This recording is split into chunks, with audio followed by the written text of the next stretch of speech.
कहते हैं कुछ जगह हम नहीं चुनते, वो हमें बुलाती हैं। और इस बार बुलावा आया था महाकाल की नगरी उज्जैन से।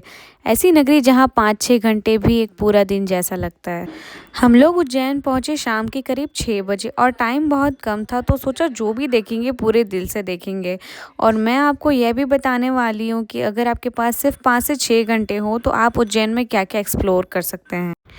सबसे पहले हम पहुंचे राम घाट। शाम का समय था और घाट की तरफ बढ़ते हुए ही वाइब बदलने लगी। शिप्रा नदी के किनारे जाकर ऐसा लग रहा था जैसे वहाँ की हवा में ही कोई शांति सी घुली हो। 6 बजे के आसपास यहाँ की राम घाट आरती शुरू हो जाती है और सच में ये उतनी ही भव्य है जितनी बनारस की गंगा आरती।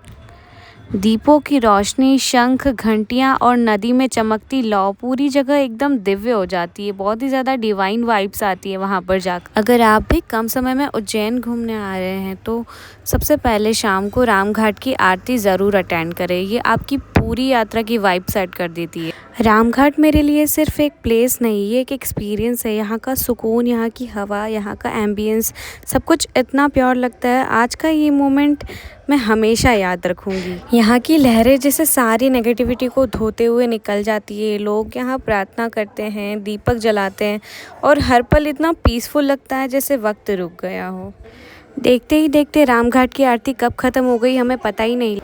आरती जैसे ही ख़त्म हुई हमने एक सेकंड भी वेस्ट नहीं किया, क्योंकि हमारे पास उज्जैन घूमने के लिए बहुत ही कम घंटे थे। तो हम लिटरली जल्दीबाजी करते हुए अगले स्पॉट की तरफ निकल पड़े, जो कि था हरसिद्धि माता मंदिर। उज्जैन में ये मंदिर पावर और पॉजिटिविटी का सिंबल माना जाता है।